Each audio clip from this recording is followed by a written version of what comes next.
Hello everyone. आज हम लोग पढ़ने वाले हैं हेल्थ। हेल्थ के बारे में आज हम लोग क्या क्या देखेंगे। हेल्थ की सबसे पहले तो डेफिनेशन पढ़ेंगे, फिर इसके बाद हम पढ़ेंगे कि हेल्थ के कौन कौन से कॉन्सेप्ट हैं। तो हम लोग शुरू करते हैं डेफिनेशन से। हेल्थ की definition.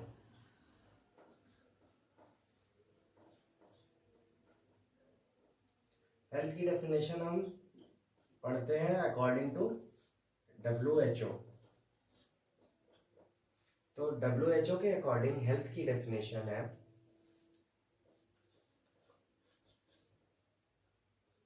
health is a state of complete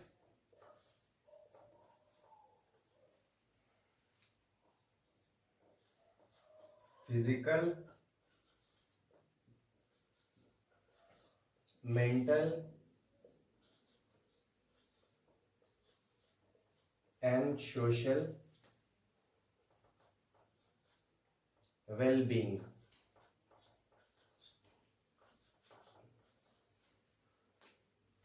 Well-being not merely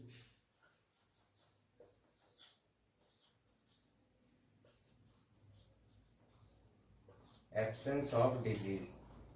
इस डेफिनेशन को आपको अच्छे से याद करना पड़ेगा। ये डेफिनेशन अक्सर एग्जाम में आती है। तो ये क्या डेफिनेशन है? According to WHO, health is a state of complete physical, mental, social wellbeing, not merely absence of disease. इसका मतलब है कि स्वास्थ्य जो होता है ये सिर्फ डिजीज के एब्सेंस को ही नहीं बोलते हैं, बल्कि फिजिकली, मेंटली और सोशली अगर हम हेल्दी हैं तो हम हेल्दी हैं। ठीक है, डिजीज के एब्सेंस को हेल्थ नहीं बोलते हैं।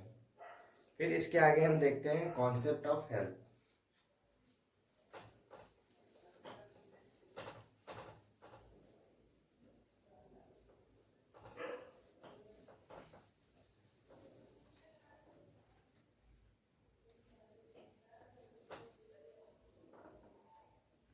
देखते हैं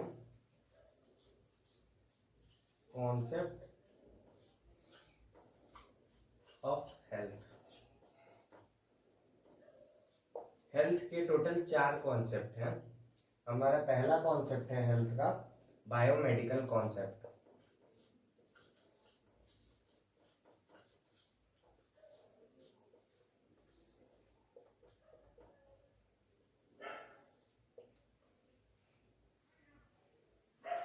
इस कॉन्सेप्ट के अंदर हम हेल्थ को क्लासिफाई करते हैं, हेल्थ को डिफाइन करते हैं। Health is defined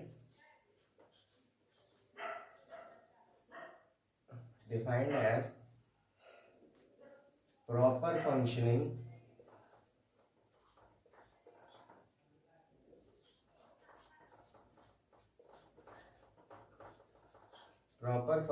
of all body systems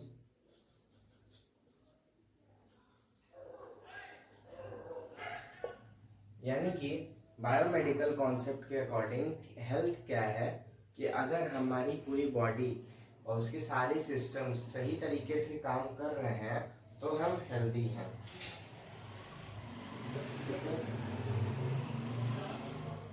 और अगर कोई बीमारी नहीं है यानी कि डिजीज फ्री है अगर कोई इंसान, तो वो हेल्दी है। ठीक, हमारा दूसरा कॉन्सेप्ट क्या कहता है?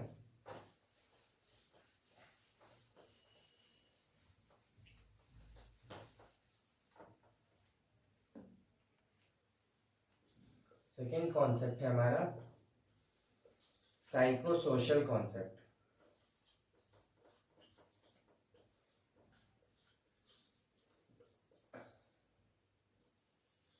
इसके अंदर 2 कंपोनेंट हैं। एक तो साइको सोशल यानी कि psychological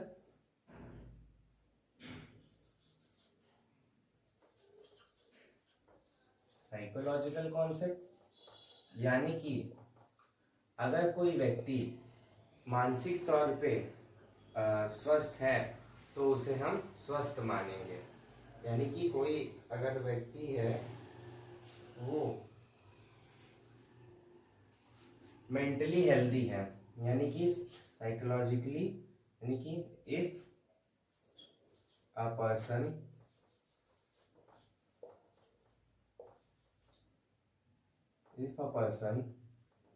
is mentally healthy, then we will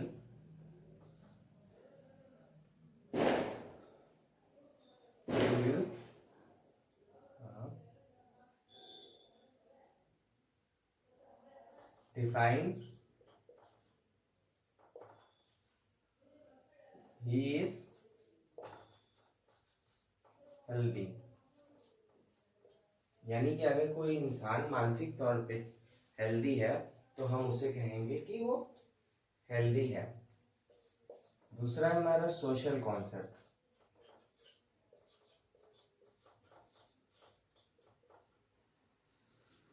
social concept के अकॉर्डिंग कि अगर किसी व्यक्ति के सामाजिक जो रिश्ते हैं, यानी कि जो उसका रिलेशनशिप है सोसाइटी के साथ, अगर वो ठीक है तो वो व्यक्ति क्या है, हेल्दी है। If human relations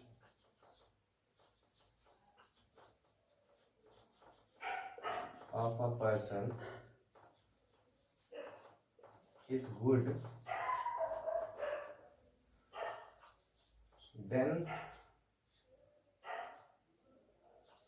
we will define him healthy। ठीक, तो ये हमारा साइको सोशल कॉन्सेप्ट क्या कहता है कि अगर कोई व्यक्ति हमारा साइकोलॉजिकली और सोशली हेल्दी है तो वो हम उसे कहेंगे कि वो हेल्दी है। तीसरा कॉन्सेप्ट हम पढ़ते हैं,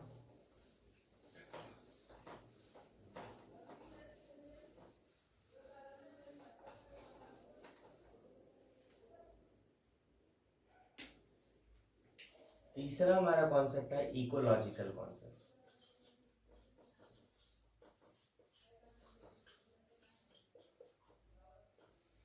इकोलॉजिकल मतलब इन्वायरमेंट, इको मतलब होता है इन्वायरमेंट।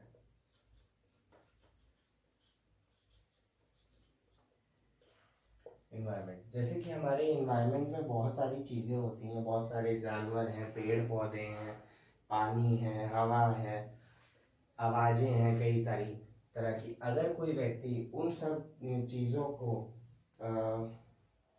एक अच्छे से उनमें एक बैलेंस बना लेता है, कोई उन सब चीज़ों से डिस्टर्ब नहीं होता है, उन सब चीज़ों के साथ रहना सीख जाता है, तो वो हेल्दी है। यानी कि बैलेंस इन एनी एनवायरमेंटल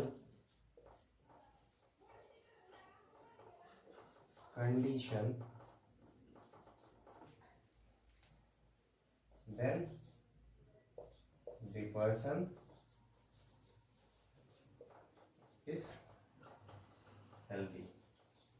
यानी कि अगर कोई इंसान बैलेंस बना के रखता है इन्वायरमेंट के साथ हर कंडीशन में तो वो हेल्दी है। इसके बाद चौथा हमारा कॉन्सेप्ट क्या कहता है, देखते हैं चौथा कॉन्सेप्ट क्या है।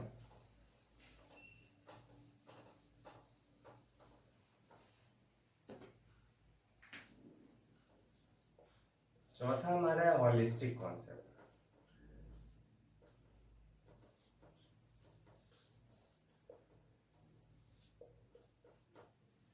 हॉलिस्टिक कॉन्सेप्ट क्या कहता है कि हमारा जो हेल्थ है वो किसी एक फैक्टर पे डिपेंड नहीं करके वो कई सारे फैक्टर पे डिपेंड करता है। यानी कि हमारा जो हेल्थ है वो क्या है, मल्टी सेक्टोरल है। मल्टी सेक्टोरल अप्रोच है, सॉरी,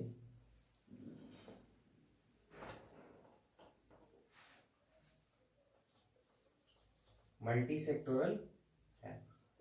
इनमें कई सारे सेक्टर आते हैं, जैसे कि इसके पहले हमने बात की, उसके अंदर क्या क्या आएगा, हमारा सामाजिक आएगा, सोशल हो गया, हमारा मेंटल हो गया यानी कि साइकोलॉजिकल,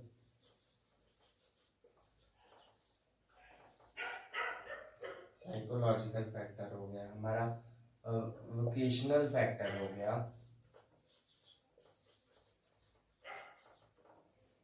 ठीक है, हमारा पॉलिटिकल फैक्टर हो गया,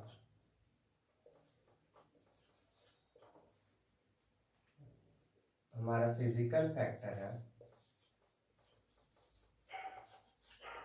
एक इकोनॉमिकल फैक्टर भी होगा, अगर किसी इनके पास अच्छा वेल्थ है यानी कि अच्छे पैसे हैं तो वो अच्छी लिविंग को अफोर्ड कर सकता है, तो उसकी हेल्थ क्या होगी, अच्छी होगी, ठीक है। तो ये हमारे कुछ फैक्टर्स मैंने लिखे हैं, और भी बहुत सारे होते हैं, वो हम इसके आगे देखते हैं कि कौन कौन से फैक्टर्स होते हैं जो हेल्थ को प्रभावित करते हैं। चलिए फिर हम आगे इसके देखते हैं डिटर्मिनेंट्स ऑफ हेल्थ। तो हेल्थ के बहुत सारे डिटर्मिनेंट्स होते हैं। पहला डिटर्मिनेंट है यानी कि पहला फैक्टर है हमारा बायोलॉजिकल फैक्टर।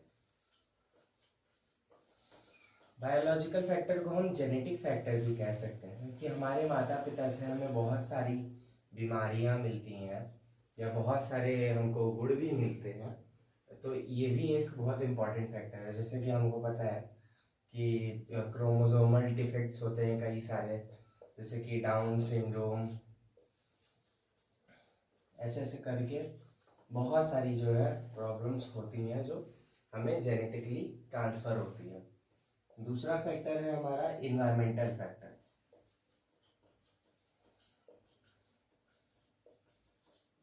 इन्वायरमेंट में जल, वायु, पानी, ये सारी चीज़ें आएंगी उसके अंदर कि हमारा इन्वायरमेंट कैसा। अगर हम मान लीजिए बहुत ज़्यादा पॉल्यूटेड इन्वायरमेंट में रह रहे हैं, हम पॉल्यूटेड वाटर को ड्रिंक कर रहे हैं, हम कंटामिनेंट्स को इनहेल कर रहे हैं, बहुत ज़्यादा पोल्यूशन है, एयर पोल्यूशन है, तो वो हमारी हेल्थ को अफेक्ट करेगा।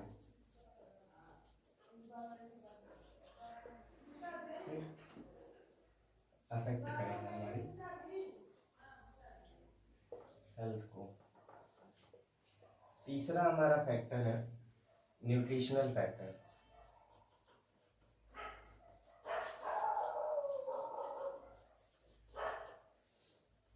न्यूट्रिशनल फैक्टर हमारे शरीर में बहुत सारे विटामिन मिनरल्स होते हैं, अगर उनकी कमी हो जाती है तो हमें बहुत सारी प्रॉब्लम्स होती हैं। जैसे कि अगर विटामिन ए की कमी हो जाएगी तो क्या होगा, नाइट ब्लाइंडनेस हो जाएगा, ठीक। विटामिन डी की कमी हो जाएगी तो हमारी बॉडी में क्या होगी, बोन्स कमज़ोर हो जाएंगी, रिकेट्स हो सकता है, ठीक। अगर विटामिन सी की कमी हो जाएगी तो हमारी बॉडी की इम्यूनिटी डाउन हो जाएगी, ऐसे ऐसे करके हमारे बहुत सारे न्यूट्रिशनल फैक्टर्स होते हैं। अगर प्रोटीन की कमी हो जाएगी, कैलोरीज की कमी हो जाएगी तो प्रोटीन एनर्जी माल न्यूट्रिशन हो सकता है, बहुत सारी जो है कंडीशंस हो सकती हैं।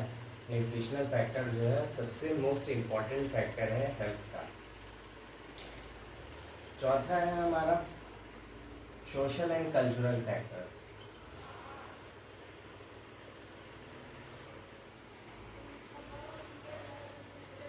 सोशल एंड कल्चरल फैक्टर के अंदर क्या आता है, जैसे कि हमारे समाज में आज भी बहुत सारी धारणाएं हैं कि पुरुष को जो है महिलाओं से ऊपर माना जाता है, कि पहले घर के जो है पुरुष भोजन कर लेंगे तभी महिलाएं भोजन करेंगी, और ये भी है कि प्रेग्नेंट वुमेंस को जो है बहुत ज़्यादा काम कराया जाता है, उनको आराम नहीं करने दिया जाता।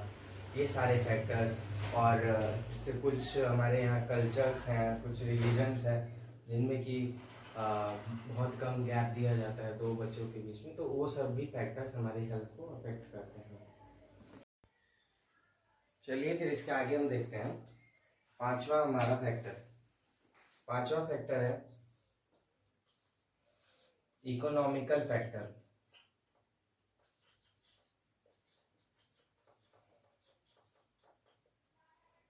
इकोनॉमिकल फैक्टर यानी कि वेल्थ, हमारा मनी। मनी तो आप जानते ही हैं हर चीज़ के लिए इम्पोर्टेंट है। अगर हमको न्यूट्रिशन चाहिए, उसके लिए भी चाहिए हमको अच्छा फूड चाहिए, मनी की ज़रूरत है। और अच्छी लाइफस्टाइल के लिए, अच्छी लाइफस्टाइल हाइजीनिक तरीके से हम रहेंगे, अगर हमारे पास पैसा रहेगा तो अच्छा हमारा एजुकेशनल लेवल होगा, एजुकेशनल लेवल। और अगर हमारे पास पैसा होगा तो हम अच्छे हेल्थ केयर फैसिलिटीज़ को ले लेंगे। ज़रूरत पड़ने पे अगर हमको कुछ प्रॉब्लम होगी तो हम अच्छी जगह, अच्छे हॉस्पिटल में जाके अपना इलाज करा सकते हैं। इन सब चीज़ों के लिए हमें पैसे की ज़रूरत होती है। तो ये भी एक बहुत इम्पोर्टेंट फैक्टर है हमारा हेल्थ का। इसके आगे देखते हैं कुछ छोटे छोटे फैक्टर्स हैं।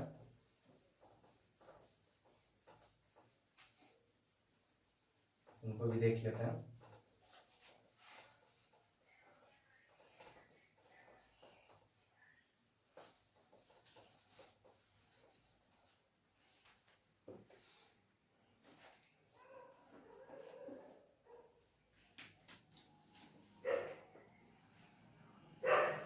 हमारा क्या है छठा, स्टैंडर्ड ऑफ लिविंग। अगर अच्छा स्टैंडर्ड होगा, हमारा लाइफस्टाइल अच्छी होगी तो हम हेल्दी रहेंगे, हाइजीनिक तरीके से हम रहेंगे तो। और अदर कुछ फैक्टर्स हैं हमारे पास, जैसे कि हमारा education, educational factor, political factor,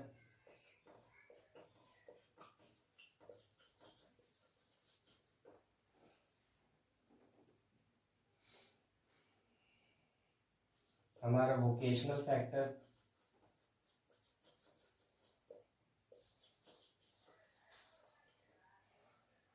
vocational factor के अंदर हम जानते हैं कि हमारे लाइफ में एक जगह का चेंज कितना ज़रूरी है।